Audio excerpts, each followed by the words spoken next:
This video will be the first in a series on common logical fallacies. Before we begin discussing the individual logical fallacies, we should first talk about what a logical fallacy is. Logical fallacies are a lot like landmines. They're easy to overlook until you discover them the hard way. When that happens, they have a tendency to blow up in your face. Being able to recognize logical fallacies goes hand in hand with critical thinking skills. Having a good foundation in both will help you to avoid flawed arguments, conspiracy theories, and con jobs. Ignoring these skills can lead you into dumb behaviors like refusing to wear a mask in the middle of a pandemic. If you're already familiar with some of the more common logical fallacies, you can readily spot them on the news, in TV commercials, in political speeches, and even in sermons. If you're not already familiar with them, this video series will help you to spot them and to avoid getting taken in by faulty arguments and sales pitches. So what is a logical fallacy? In its most basic definition, it's an argument that fails to follow the laws of logic. Some of these thinking flaws happen often enough that academic types have given them special names. Being able to recognize and name these fallacies will help you to win debates and to avoid getting taken in by bad arguments.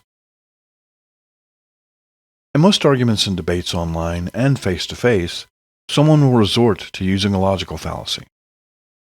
They may be doing it on purpose, or just because they don't know any better. If you know what some of the common logical fallacies are, you can spot them. And if you can spot them, you know how to call them out to avoid getting trapped by them. The first fallacy we're going to look at is something called the Ad Hominem Fallacy. Ad hominem is Latin for to the man. It's called this because in an ad hominem fallacy, your opponent in a debate will attack you instead of attacking the argument. This attack might take the form of insulting your ability to reason and argue, or by simply engaging in childish name-calling. Here's an example of an ad hominem fallacy. Person A says, Trump botched the COVID pandemic response. Person B answers by saying, of course you'd say that, you're just a stupid libtard. Notice that the topic of the debate is that Trump botched the COVID pandemic response. The reply, you're just a stupid libtard, does nothing to address the issue of the argument.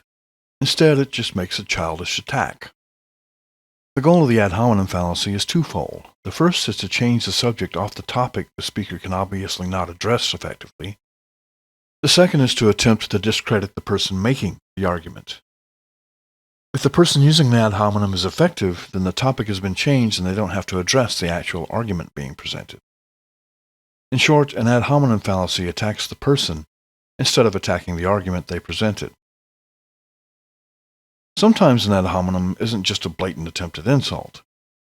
On occasion, they can be more subtle than that. Here's an example of a more subtle ad hominem. Person A says, I wouldn't let my child have that much sugar before bedtime. Person B says, how would you know? You don't have any children. In this case, the ad hominem is attempting to discredit the speaker by saying they're not qualified to comment on raising a child because they have no children of their own. Here's a simple flowchart to determine whether or not an ad hominem fallacy is being used. An ad hominem is being used if any of the following conditions are true. If you're attacking the person instead of the information they presented, then you've committed an ad hominem fallacy. If you're using your attack as an argument against the person instead of the information being presented, then you've committed an ad hominem fallacy. If you're claiming that someone is wrong based on their personal characteristics instead of the information they presented, then you've committed an ad hominem fallacy. And finally, are you raising a legitimate concern about the person's reliability as linked to the information they presented? If so, it's not an ad hominem fallacy, but a legitimate concern. The person may not be qualified to comment. This last one is an important distinction. There may be a legitimate concern about the person's credentials or character that may play into the argument being presented. For example, you wouldn't want to take a racist's argument at face value, nor would you want to take a creationist's argument against evolution at face value if they demonstrated they know nothing about evolution.